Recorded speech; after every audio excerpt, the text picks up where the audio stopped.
Hello everyone, welcome to our YouTube channel of O2IS Academy. I am starting with polity here. To download the PDF of our lectures, please follow our Telegram channel. You can also follow us on our app, O2IS Academy app. You can download the app. You will get many free PDFs and demo lectures on that. It will be witnessed as a great help for you in your preparation journey. तो आज हम polity के lecture start करते हैं. जब भी हम लोग पॉलिटी एक सुनते हैं, पॉलिटी पढ़ना है, तो हमारे अंदर सबसे पहले एक जो ख्याल आता है पॉलिटी का वर्ड सुनते ही वो है आर्टिकल्स, अमेंडमेंट्स, शेड्यूल्स, ये सब. इन शॉर्ट इसका मतलब है कि कॉन्स्टिट्यूशन को पढ़ना. ठीक है, तो ये कॉन्स्टिट्यूशन का आइडिया आया कहाँ से, ये कैसे चला, क्या इससे पहले जब तक कॉन्स्टिट्यूशन नहीं था क्या हमारा देश नहीं चल रहा था? तो इन सब चीज़ों को एक फ्लो में, एक स्टेप को अब हम देखेंगे. जब हम पर ब्रिटिशर्स रूल कर रहे थे उससे पहले भी हमारे देश को एडमिनिस्ट्रेशन किया जा रहा था, लेकिन उससे पहले रेगुलेटिंग एक्ट्स, चार्टर एक्ट्स, ये सब चीज़ें थी.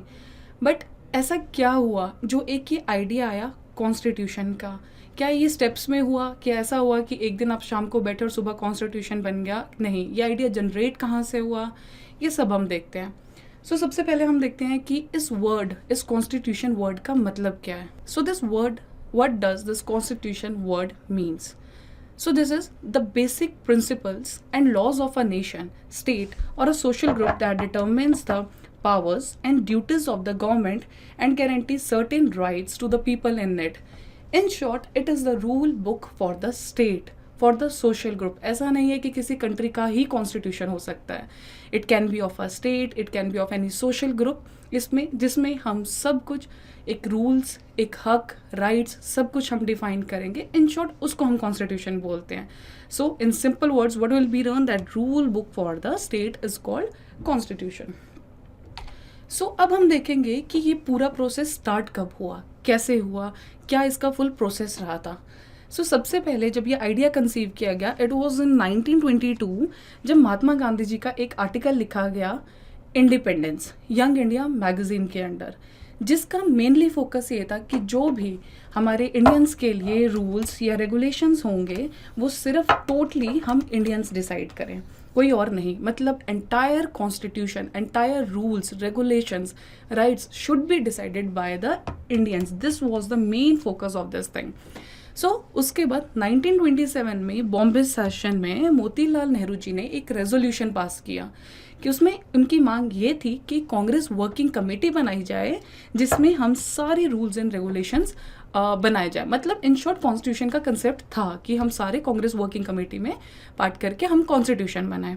देन द सबसे मेन ईयर इस पूरे प्रोसेस में जो है दैट वाज 1928, जब आती है हमारी Nehru report. What is this Nehru report? And this is very important part of this process.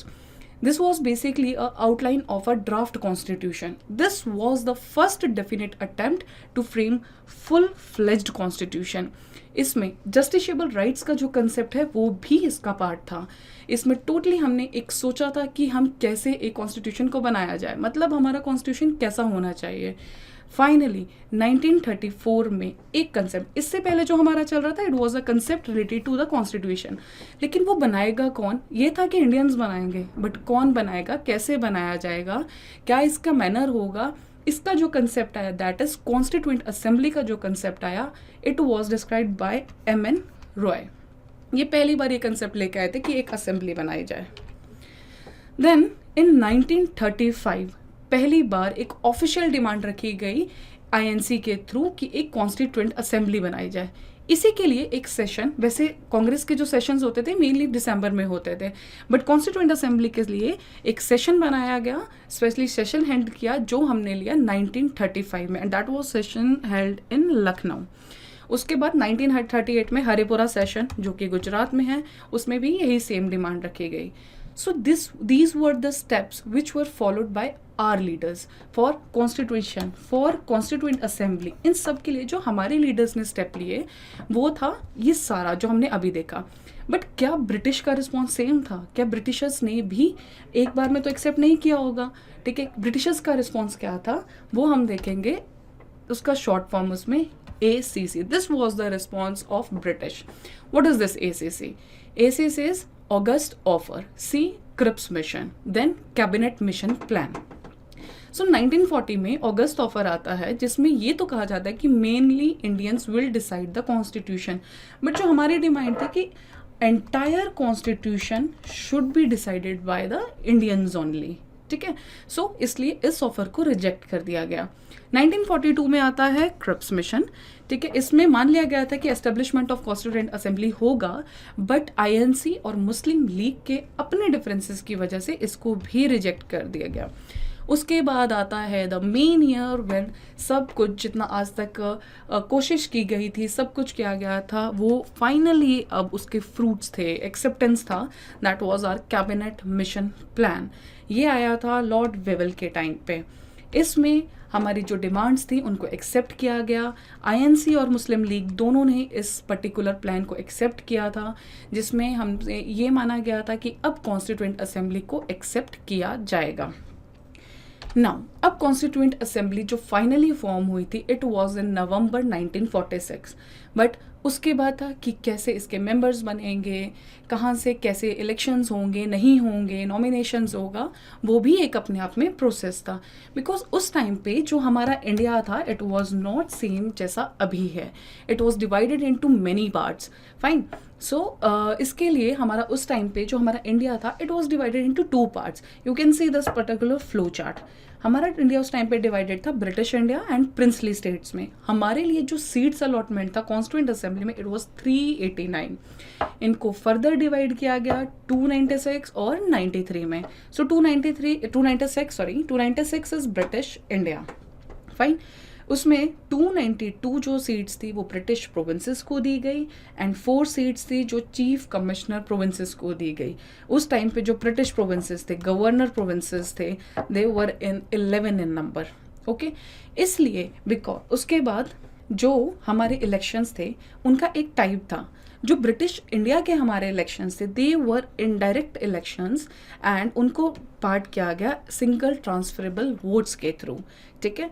93 जो सीट्स थी प्रिंसली स्टेट्स की उनको सेलेक्ट किया गया नॉमिनेशंस के थ्रू. जो प्रिंसली स्टेट्स के हेड थे उन्होंने पर्टिकुलर मेंबर्स को नॉमिनेट किया. फाइन.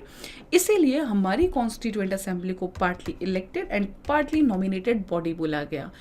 ऐसा नहीं था कि उस टाइम पे विमेन पार्ट नहीं थी. Total 15 women were the part of our constituent assembly. इनमें जो सीट्स हमने डिस्ट्रीब्यूट की थी that were divided into 3 parts. 1 is for Muslims, 6 and general. ये हमारा डिविजन था पर्टिकुलर सीट्स को लेके. नाउ कॉन्स्टिट्यूएंट असेंबली बन गई. उसके बाद जो हमारी फर्स्ट मीटिंग हेल्ड होती है इट वाज इन दिसंबर 1946. इनका उस टाइम पे क्या था कि जब हमारा फर्स्ट मीटिंग था कोई पर्टिकुलर प्रेसिडेंट डिसाइडेड नहीं था. So there was a one French practice जिसमें ऐसा था कि जो सबसे एल्डर होते थे मेंबर उनको हम डायरेक्टली हेड बना देते थे. इसीलिए Sachchidananda Sinha due to this French practice he was a temporary president of our constituent assembly. But उसके बाद जो हमारे इलेक्टेड प्रेसिडेंट बने was doctor Rajendra Prasad, vice president was H C. Mukherjee and constituent adviser was sir B.N. Rao. And the time taken to complete this constitution was 2 years, 11 months and 18 days because हमारा constitution सिर्फ members ने मिलके नहीं बनाया.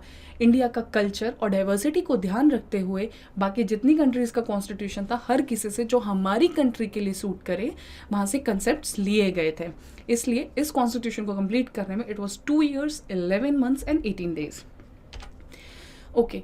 Now उसके बाद एक आता है ऑब्जेक्टिव रेजोल्यूशन जिसको पास किया गया पंडित जवाहरलाल नेहरू के थ्रू 13 दिसंबर 1946 में. बेसिकली ऑब्जेक्टिव रेजोल्यूशन क्या है? इट शोज द फिलोसफी और horoscope of a Indian constitution. अगर हम कोई बुक लेते हैं उसका हम प्रीफेस पढ़ते हैं एटलीस्ट वी नो कि व्हाट इज द मतलब उस बुक का कंटेंट क्या है. Same was this objective resolution कि हमारा कॉन्स्टिट्यूशन कैसा होगा, what will be the features of our constitution, इसके हमारे ऐसे कौन से पैरामीटर्स हैं जिनको ध्यान रखा जाएगा.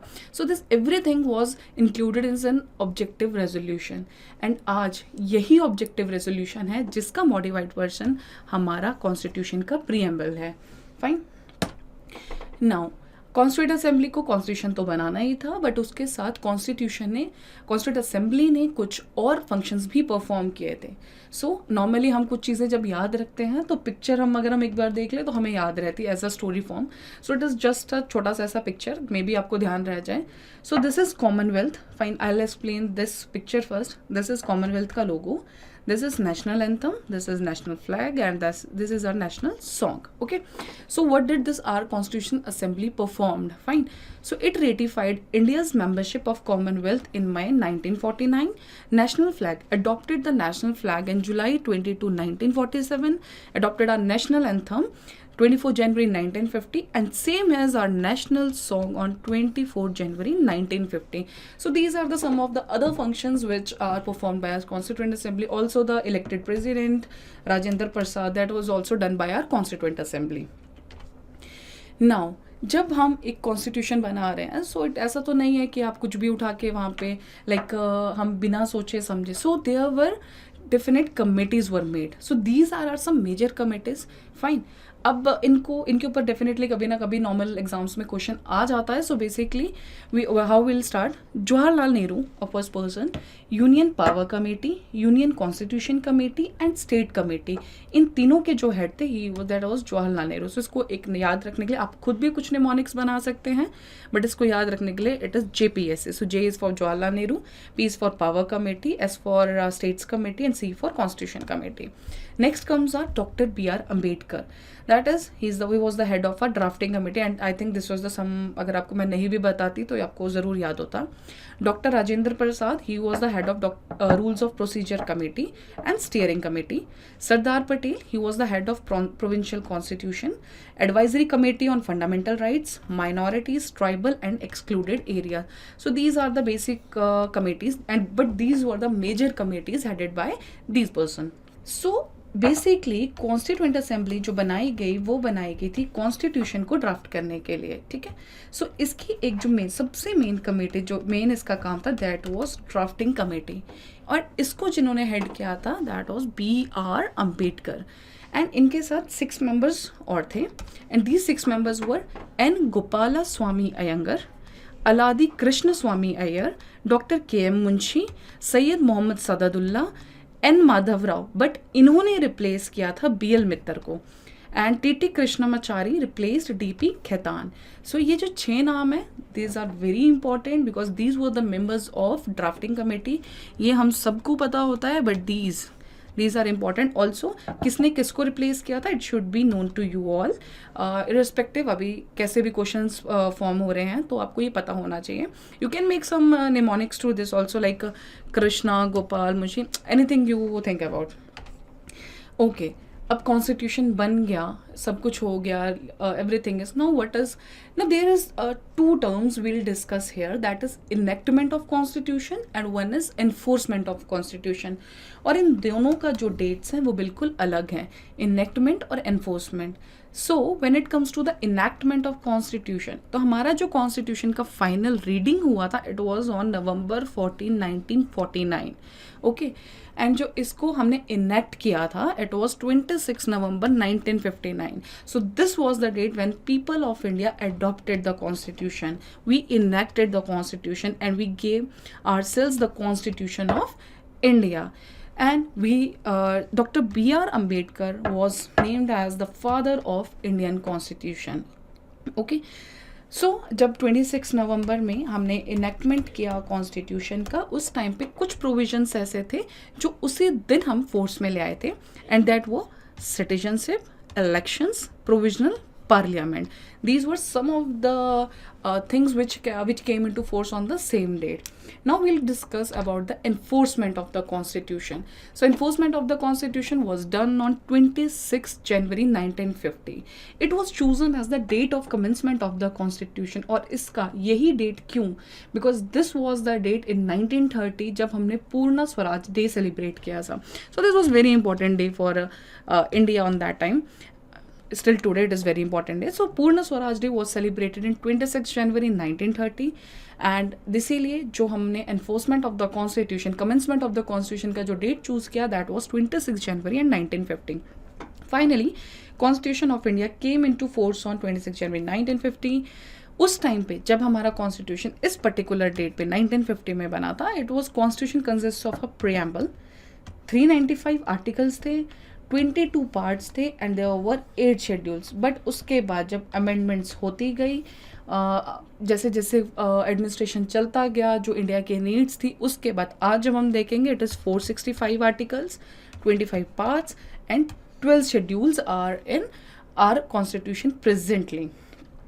Okay, so here we will also discuss with some important facts which can be a part of your questions in your any competitive exam, and these are the basic facts. Fine. So we have, as we have discussed, our elected president is Dr. Rajendra Prasad. See the difference here. Sachidanand Sinha was the temporary president. Like वो French practice की वजह से उनको एक temporary president elect किया गया था, not उस टाइम पे हेड करने के लिए. The symbol of our constituent assembly is elephant. Secretary is HYR Iyengar. Draftsman of constitution was SN Mukherjee. These are very important facts, can be a part of your direct question, can be a part of your one of the options, anything. And your calligrapher was Prem Bihari Narayan Raizada. The total expenditure which was done to make our constitution was 64 lakhs. Mahatma Gandhi was not the part of Constituent Assembly. As we have seen कि महात्मा गांधी जी के एक article की वजह से ही हमारा ये idea start हुआ था. उनका आइडिया था इंडिपेंडेंस आर्टिकल के अंडर कि हमें एक ऐसा बुक चाहिए, हमें ऐसे रूल्स चाहिए जो एंटायरली इंडियंस बनाए. सो वहाँ से कॉन्स्टिट्यूशन का कंसेप्ट स्टार्ट हुआ था. 1934 में MN रॉय ने कॉन्स्टिट्यूंट असेंबली का कंसेप्ट दिया था, but Mahatma Gandhi was not the part of our constituent assembly. Okay, so now after seeing all these small notes, small facts, now we'll just brush up with some questions. So who among the following was constituent advisor to the Constituent Assembly? So it is Dr. B.R. Ambedkar, Dr. Rajendra Prasad, Sir B.N. Rao or K.M. Munshi. So Dr. B.R. Ambedkar, regarded as the father of the Constitution, head of the drafting committee, fine, but constituent advisor no. Dr. Rajendra Prasad, he was also the head of some committees and he was the elected president, so he is also not the option. ये भी option नहीं है. K. Munshi was the part of one of the committee of in under Constituent Assembly, but he was not the constituent advisor. The direct answer is D, that is Sir B.N. Rao. Next question is who among the following was head of the union power committee. Okay, तो जब हमने starting में committees देखा था तो उसमें I just told you about JPSC. So it was Jawaharlal Nehru, then that is power, state and constitution. Okay, so on that behalf Jawaharlal Nehru is the correct answer in this. So hope you like this lecture and hope you get many facts about this particular small and simple topic of the Constituent Assembly. Thank you so much.